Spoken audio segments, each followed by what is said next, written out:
Hi, my name's Tony Sage. I'm a dev and this is Sage Dev. I had a frustrating message from Amazon, so I put in a request for SES approval to have our email solution established and set up in production so that we could finalize the two-factor authorization and get this across to a live productionized site. And that request was denied. The reasoning they had was basically, for additional guidance, please review our AWS acceptable use policy and terms and best practices. So I'm going to have Claude look at it. If we don't see any disparity between our current setup and the SES requirements as outlined in the message, then we may find a different hosting platform or some other alternative way to handle two-factor authorization. I am very disappointed. Initially, we sent, I'll just show you, it's not delicate. We sent this long email. We're DKIM verified as owning the streetbots.org, which is a process where in our load balancer and Cloudflare DNS aliases, we establish specific, basically, routes through our DNS alias to approve and say, see, we do own this. That passed. We outlined specifics of what we're sending and why. Volume is low, one message per sign up, one per sign in, and the only other messaging we're doing is sending it to me to say that some truck has violated our language or image approval, and that needs to be moderated. But even with all of those specifics and outlines of what our verification code and login code look like, we were denied. So, to solve this, and the message they sent us contained this additional guidance with the accessible use policy and best practices. It's basically saying don't use it to threaten, entice, or have fraudulent activity, violate security, integrity, or availability. All of that is obviously being met. The other is the best practices, which is basically on bouncing, we are accounting for and don't send an email to that email anymore. This should not be a thing because we're having them provide the email and immediately sending and then not following it. There's no reason why this would bounce. But because I don't want to have to go through a deep personal soul searching and evaluation of this, I'm going to let Claude do it. So I put in this prompt, giving it the reference links, and it's going to look at the terms, best practices, and audit our site. If nothing else, this will give us more visibility on what our drift might be around our login process versus their SES guidelines. And if it and I both agree that AWS has done this for no discernible reason, then we will evaluate using Google Cloud hosting or some other alternative. It's just a major pain to rebuild our Terraform in a way that it handles Google instead of Amazon. We're going to let it fight this morning, fight the good fight. Yeah, I'm very disappointed that this is happening this way and that I submitted this on the 4th of July And today's the 11th of July. I gave them several additional pokes trying to get this through. It's supposed to take less than 24 hours to be approved, and we're still denied. Thrilled. If I have a feeling that if we did not use the free tier and we used a actual paid support tier, that might not be the case. But I understand that they're just doing their due diligence and trying to make sure that we're not exposing some system in their IP as a spam bot or something. Or we're not giving Amazon a bad reputation. But I'm disappointed. Our other choices could be, instead of email verification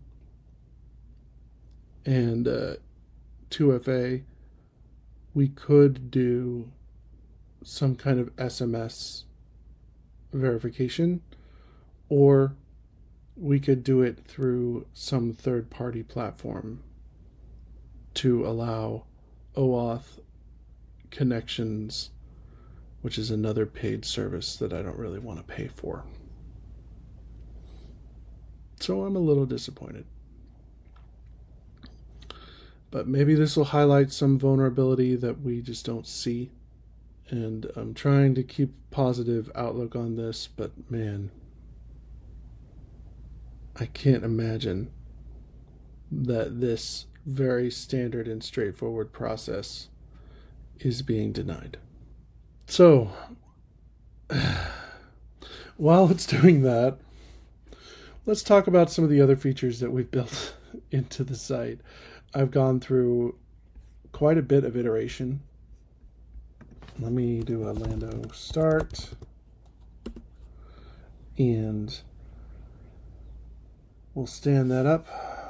So I'm going to ask why this failed, but right now what Claude is telling me that is that instead of doing this through SES the way that we'd intended, we could start with Resend. So we could do Resend, which is the official Laravel hosting stays on AWS, and we can attempt another SES approval when we feel like it. I think we'll tell it to lean in that direction. I do still want SES. How deep should sending abuse hardening go? Per IP rate limiting, sign up email entry, resend paths, and validate the typed address domain has MX recording records before sending. Production currently developed and live at streetbytes.org. Yes, it's live. Okay, so it's continuing to dig. Let's do Lando QWork, and that will be the last of my local setup if everything spun up, which it did. Okay, so let's look at our current state. So some things that I did just to make our site a little bit more friendly and nicer to use. You can see my pins here have changed from the generic pin to something matching my icon. I've also darkened them. So if there's a truck and that truck is not currently active, then it's coming in as a grayed out truck, saying this is where it was, this is a local truck, but it's not currently active.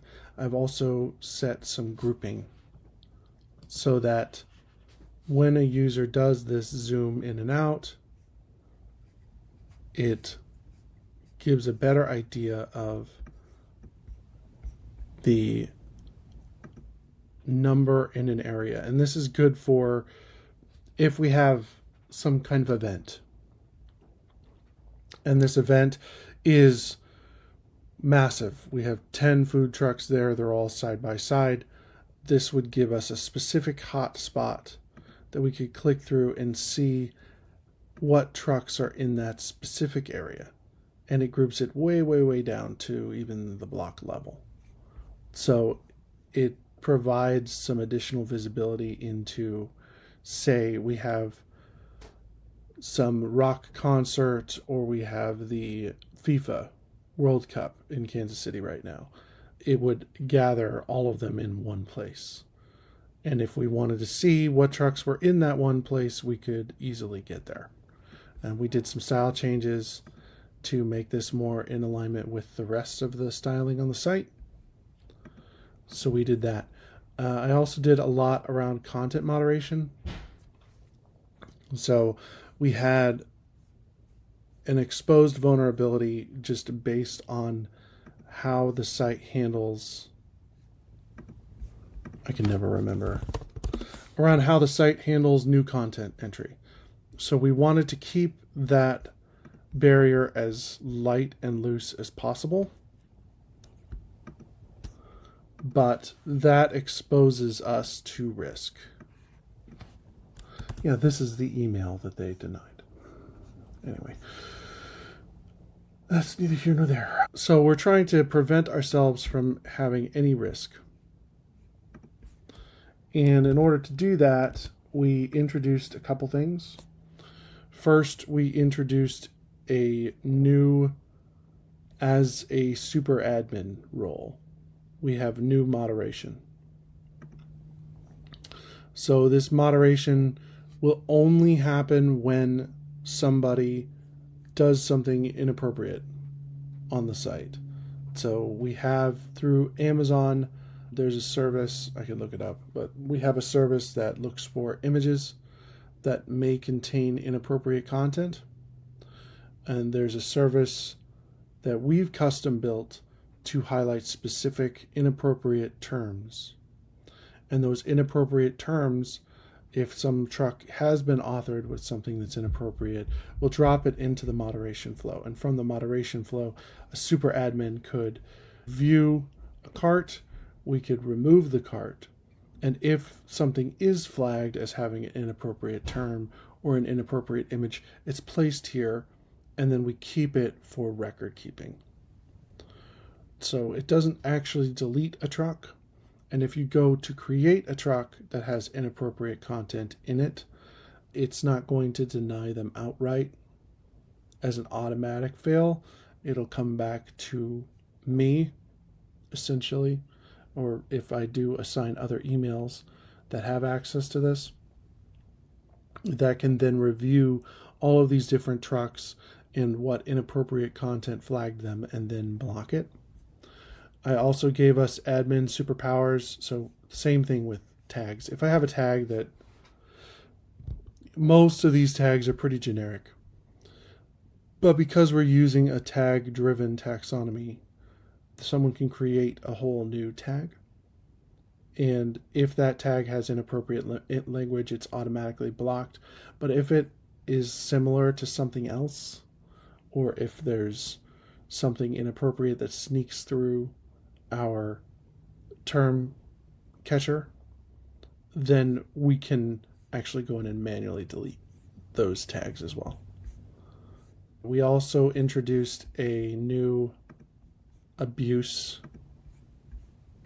content tag here.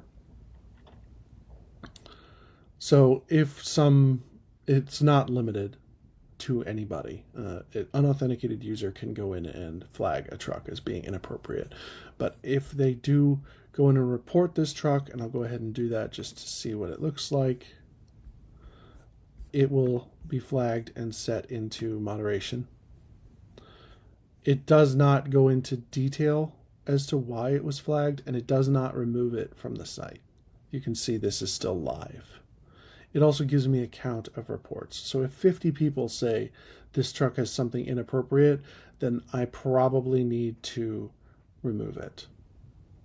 If it's not inappropriate, if I determine that it's fine, then I can dismiss it and it'll just continue to work. But these are all live still. So if I click live, it takes me through to the truck. I also wanted admin superpower. So admin superpower means when I'm digging around the site and browsing what's been added, if I see something that I feel is inappropriate, I don't have to go through this reported process. I can immediately remove the truck or block. And when we block, it's not blocking that user access to the site. It's actually just removing their ability to actually go in and add a truck.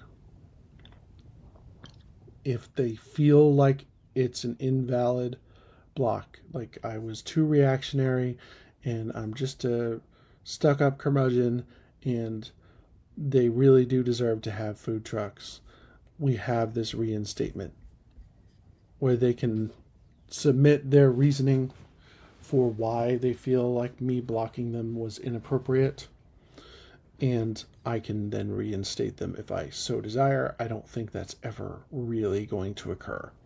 This is mostly for someone's put something nasty or dirty or inappropriate that somehow snuck through our content filter. And how are we going to resolve that? But because we want to track for our records anything that comes back as inappropriate, we have this removed tag. The removed tag may have some content that's not quite appropriate for YouTube, so we're not going to review that right now. But this removed is used for our documentation purposes, and we can restore it if we really feel like we've had an error in judgment. But generally, once a truck has been removed, that truck needs to be reauthored. If we do reinstate somebody, we want them to reauthor the truck. And if they're repeat offenders, then we're just never going to reinstate them. So that all took some doing. I also have in my config for the site, I'm not going to share it because obviously they're inappropriate.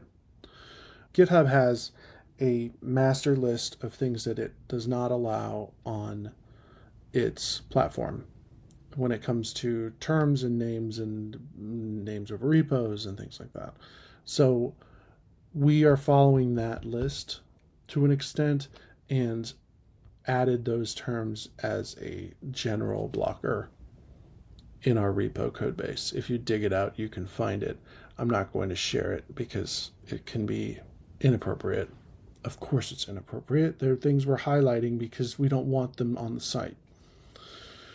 But if for some reason I missed something or something new and creative is added through ASCII text or something that is not caught, I can also add them here.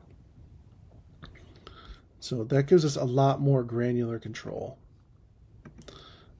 Other things that we added, I don't know if that I reviewed this or not, but we added a Buy Me a Coffee fundraising. So maybe it won't let me see it because I'm an admin? I didn't think that would be the case. If I go to, there's a Buy Me a Coffee. All of this is new, but this Buy Me a Coffee is a crowdfunding source. I was trying to find something that was not like a Patreon or something that took a large entry. But this is something that's available at several points in the site now and introduced into our truck detail pages, where someone could give me a little bit of money to fund the hosting because it's just expensive. Right now I'm looking at somewhere in the neighborhood of $150 a month. So we are trying to offset some of that cost where we can. And there's it's on the profile, isn't it? That's why I didn't see it here. So this is just a link through to that Buy Me a Coffee. There's multiple alternatives to Buy Me a Coffee. That's just what we went with here. On top of that, we added this news feed to try to drive traffic. I'm using generative AI to build this, which is a bit of a legal. There's a lot to make sure that we are not violating anybody's legal rights. If we are using things that are publicly available and visible that are about dates, times, and places, those are not covered by copyright. But images are, and so are anything hard typed. We can't copy anything over. So I built an agent that has a lot of strict guardrails that is providing me content based on some resource. It's not crawling anywhere. So we're not going through Evently or whatever and getting all of their events and then hosting them. That's not what we're looking to do. We're just going to look for things that Eventbrite is the one. We're just looking for things that we can put on our site to show that we are a value add and that we are experts. I also make sure that it gives content attribution and points back to the original. And if you look at the original here, the only things that we're taking from this are dates, times, locations, and everything else is net new. Even the image is generative. I'm using Claude to generate that image. I'm using Gemini to generate that image through a Gemini API hook. And we opened up an API to do that. And along with this news, I added that news admin so that we have all of our news that's currently on the site. We can go in and add something new on the fly without having to do a code deploy. And my generative AI, the way that it works, it's through a hook. So let's see where okay. It's still going through and spinning, which is fine. The way that it works right now is if I created a new session and I'm on that Street Bytes, I have a new command for gather content and I can give it a link. So if I find, so let's just do a quick Google, food truck events, Kansas City. So Summerfest at Zona Rosa. It's happening on the 18th. Food Truck Fiesta I've already done. Let's do Heart of America Hot Dog Festival. That sounds fun. So what I'm doing is essentially what Google did. I can give it a site link like this with that gather content prompt. And my agent, which has very strict guardrails, is going to go out and read through the context of that link and then create a new story using my, so if I look at my agents, I have skills here simply for gathering, and I have samples. So this is something that I wrote to stylize my voice, and I can have multiple like this, which I probably will before this is productionalized. This will be how it generates for me Markdown, and then there's the actual agent here, which has a lot of things like draft it as completely as it allows, return it as a Markdown, generate a cover image. We want to have explicit approval. I don't want it to submit anything for me. Never log in, never write files, never produce deliverables from unapproved drafts, never reproduces sources, sentences, or phrases, never download any reference to source images, copyright rules, never expose any keys or anything like that.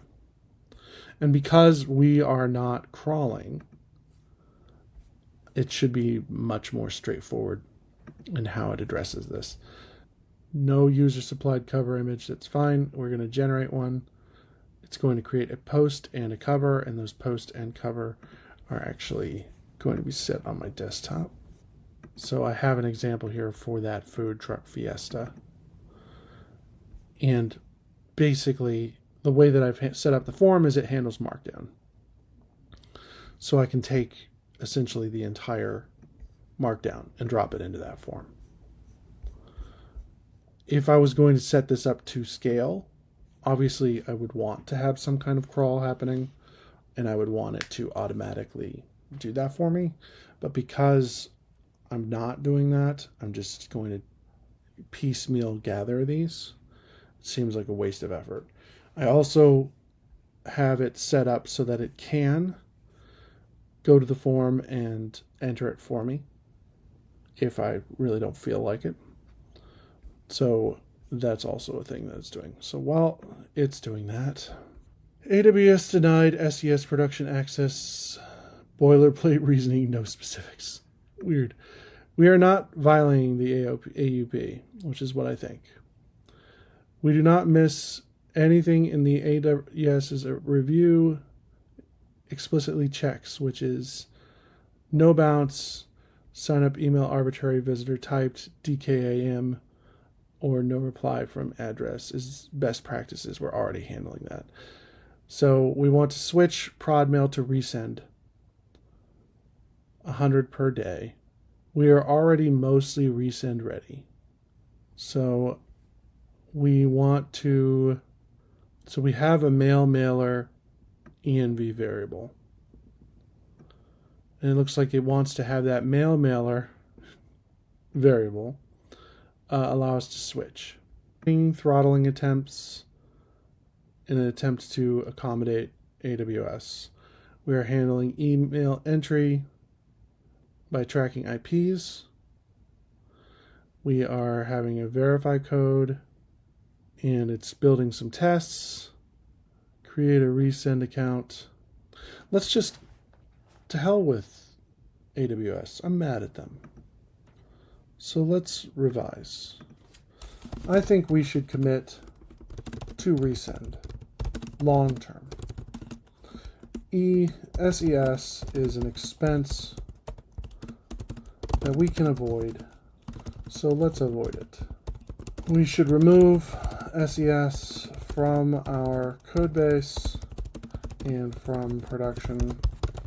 I am fine eating the costs of the resend account. I will establish resend for the DNS. So let's look into resend then. Because it's already set up, it should be small adjustment on our side, and then we will have something that we know will not fail. Laravel resend. We need a resend API key and a verified domain. Install resend for Laravel using Composer package. Configure your resend API key in your application. Update your application's env. Send an email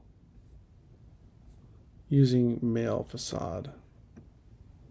So here's my API key. Obviously it's hidden, which is fine. I'm fine with that.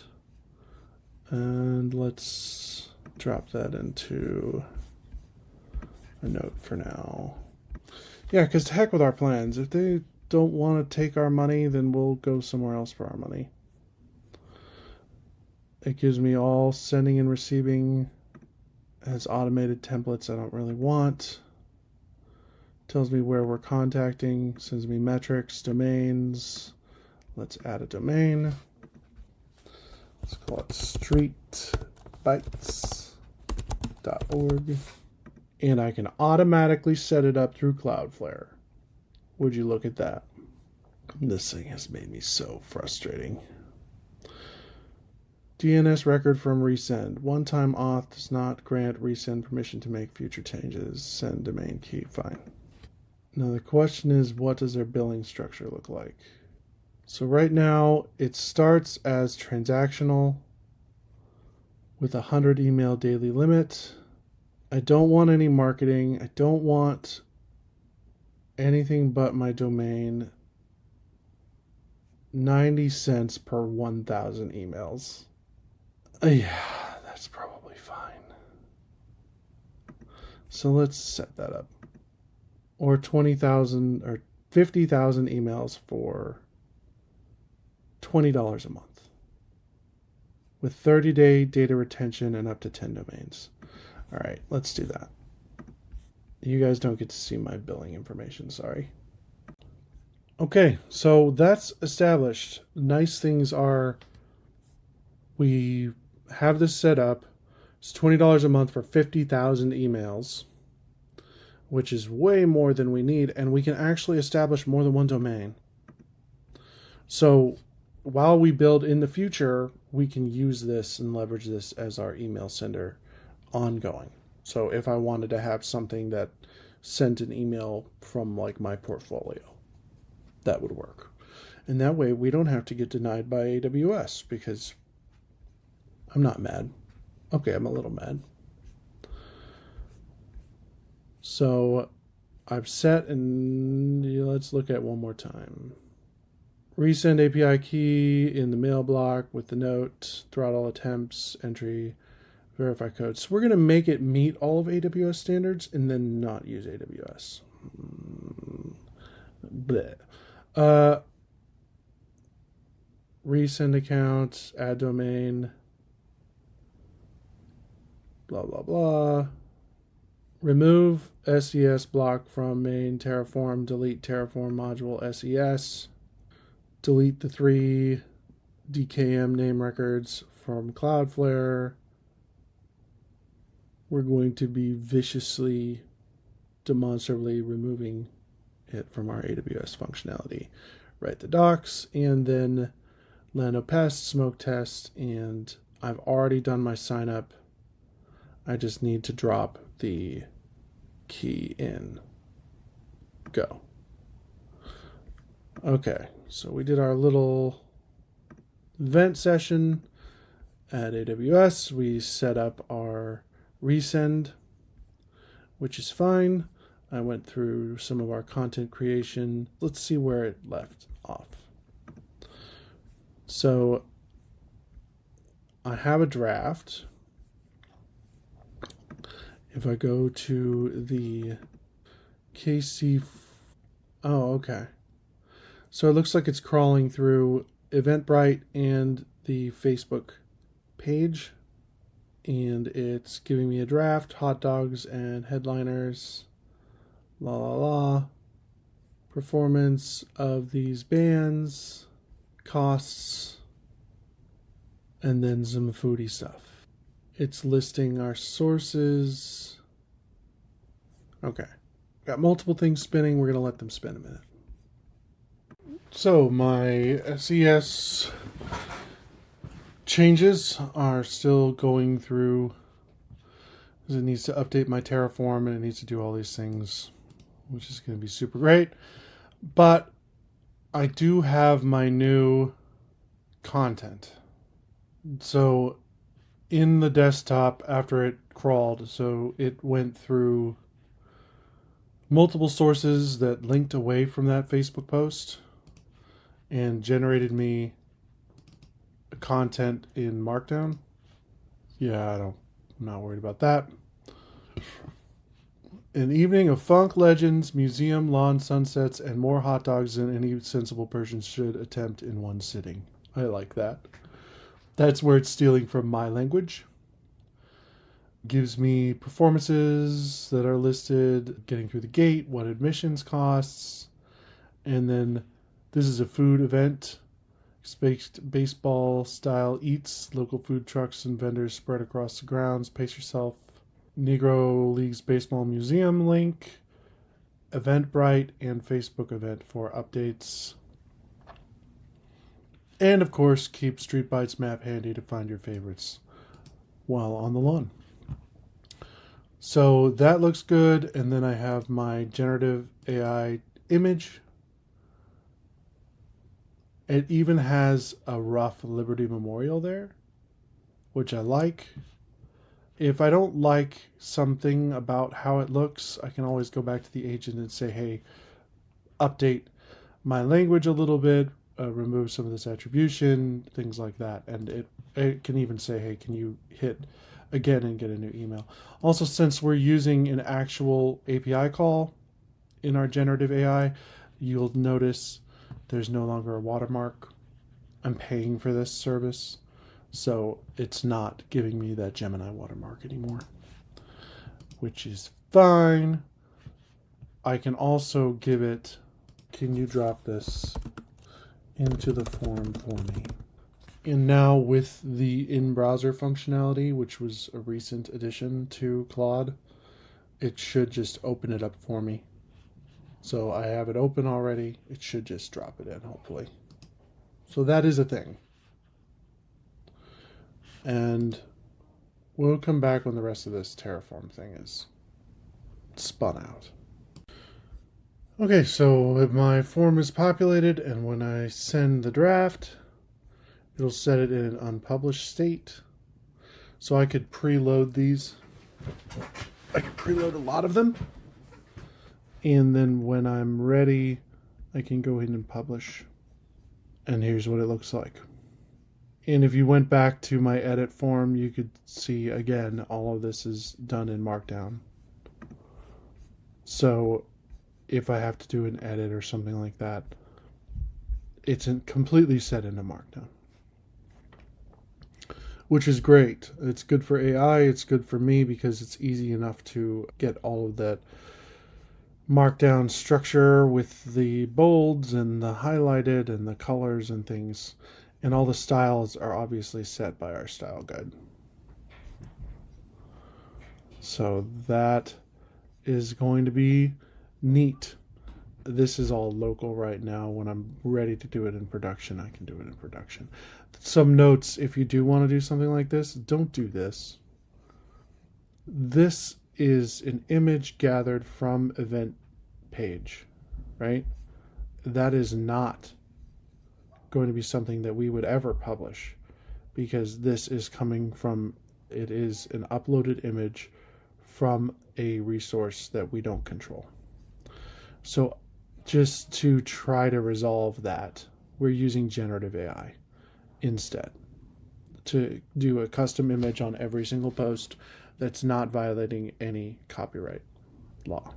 So this is something that you're like, this is a cool idea, let's do something like that. Be very careful. Also, don't have your bot crawl.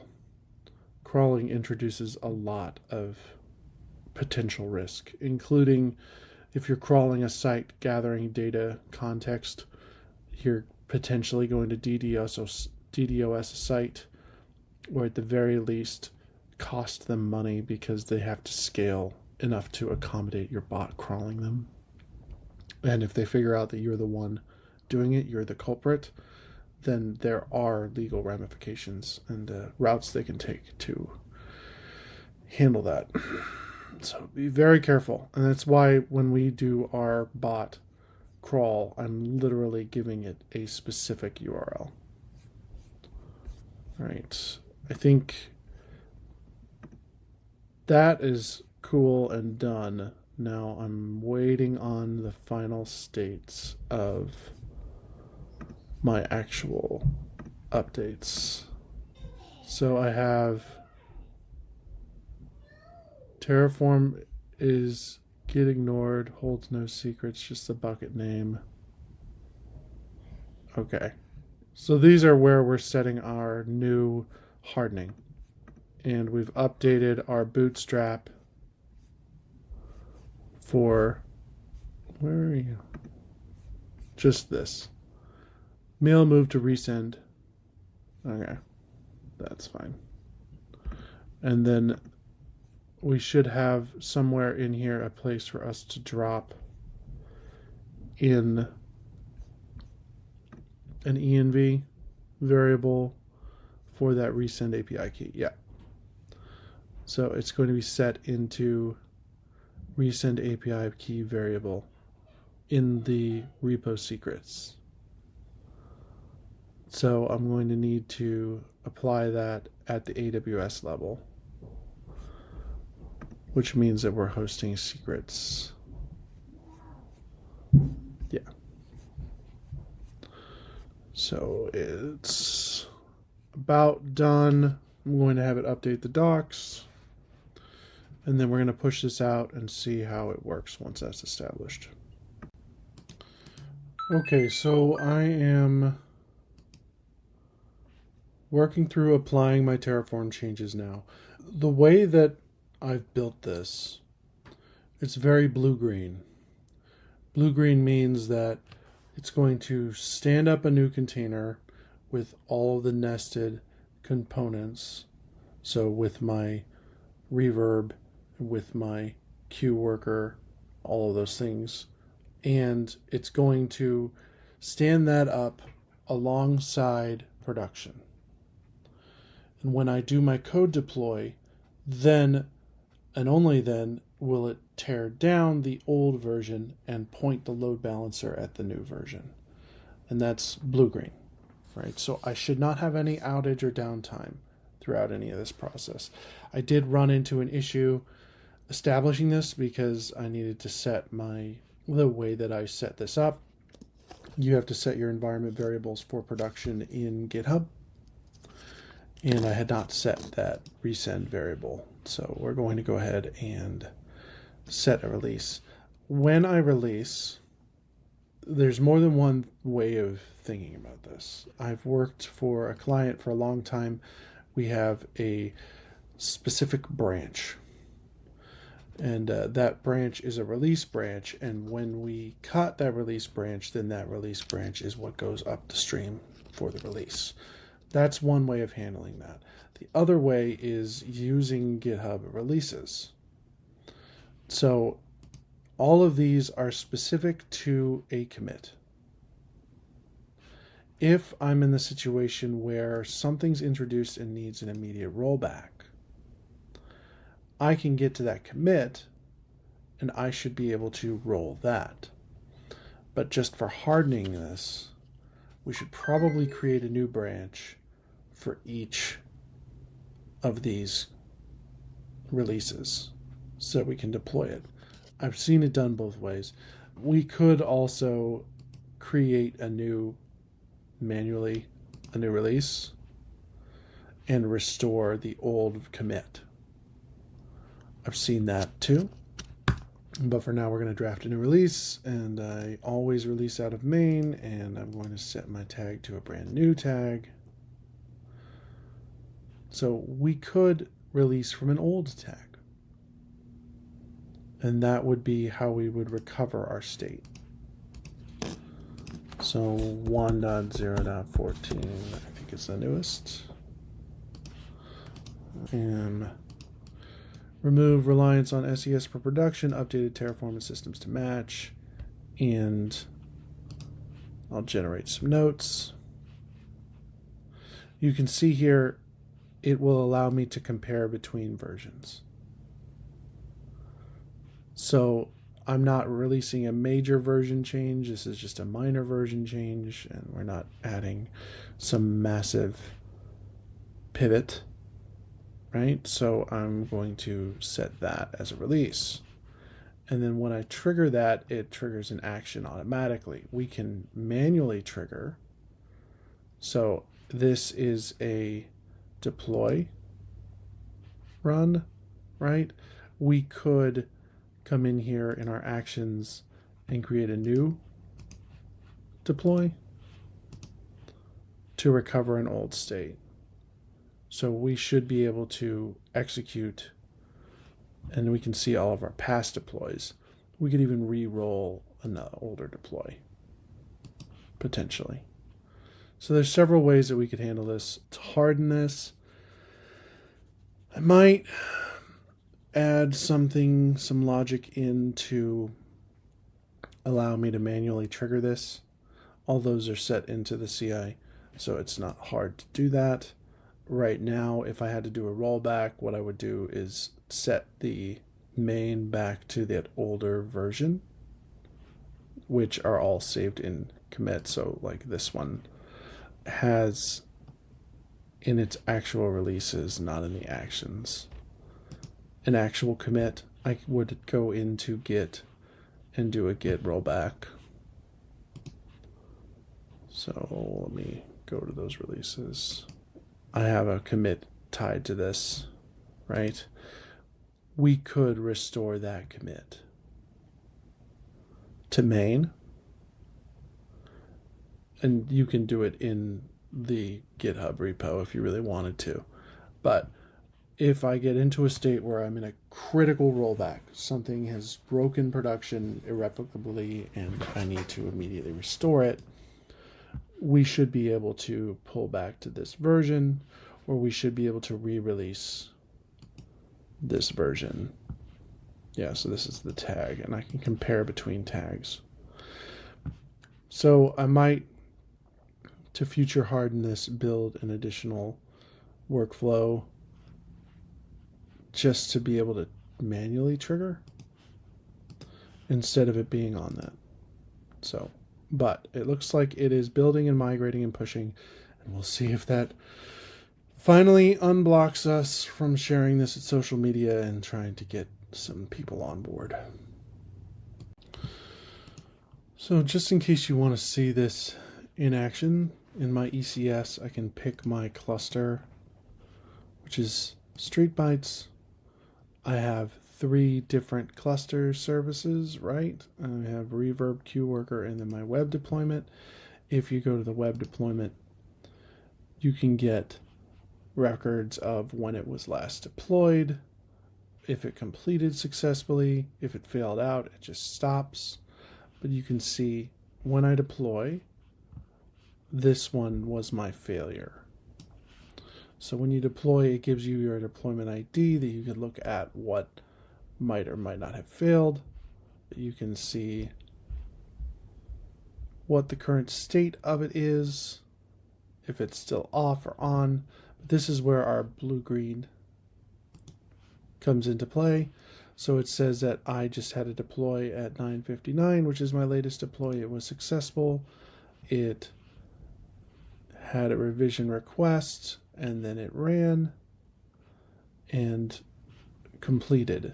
So when these complete, it basically tears down the old version and replaces it. This is what we're looking for. This is when you want a 0 downtime deployment.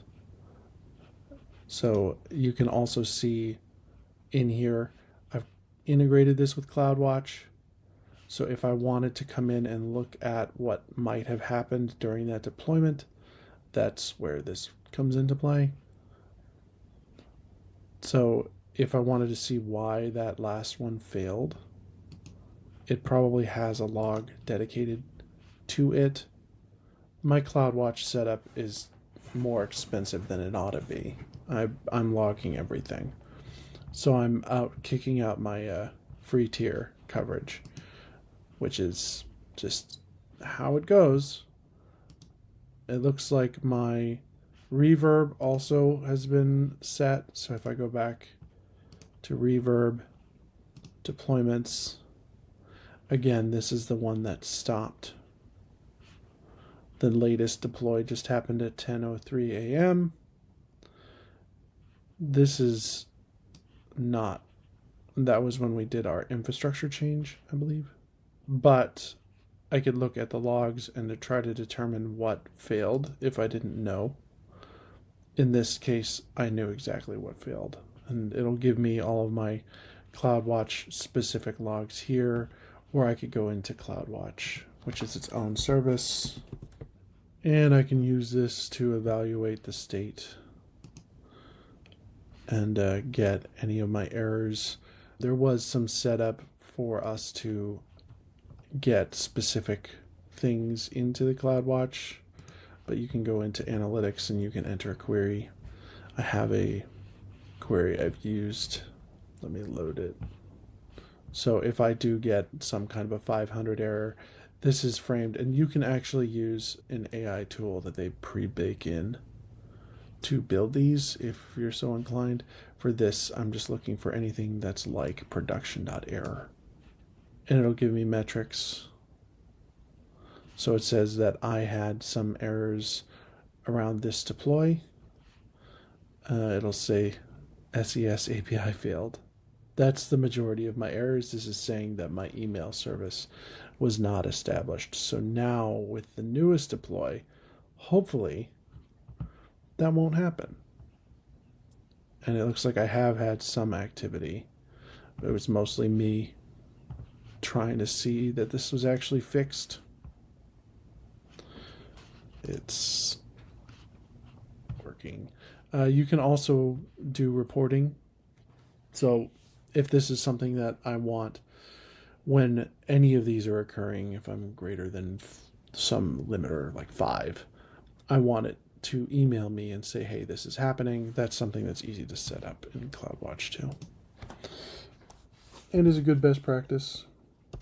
But I'm logging so much to CloudWatch and I'm doing such regular continuous integration deploys. If I was going to go to my billing page and show you what I'm paying for this, I've already blown out my budget for Cloudflare. So be careful when you set these up that it is going to cost to keep it. Oh, come on, Q worker. It's the moment of truth. All right, we'll wait. All right. Now, against all odds, and a denial from AWS, and fighting through this SES application, and all of that, we are established. I have logged in to production. This is a working site. I need some people to buy in and get us some trucks. But my God, what an uphill battle. I'm going to populate some things. If I come up with anything new and interesting, some feature that's really stand out that I want to highlight, then we will add it here. But you're going to see this start hopping around social media. You're going to see this start dropping into your feeds. If you are someone from work, you're going to see me excitedly jumping up and down and saying, oh my God, it works. And we are in a good state. Thank you very much, everybody, going through this entire process. It is painful. I told my wife it's not giving birth, but it can be kind of like that because you're under all of this anticipation. You really want this thing to work. You've spent time and effort and thought and real process in this, and the videos don't capture the scope of work that it really takes to establish this.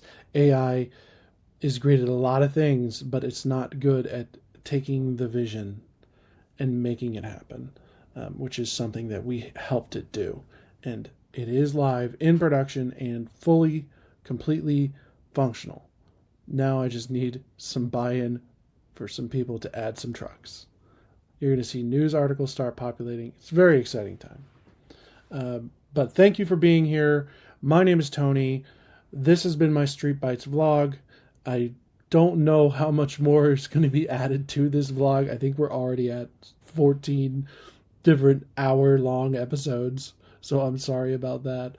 I will have more projects coming in the future. I'm probably going to have a portfolio that I'm going to build and host alongside this, so keep an eye out for that.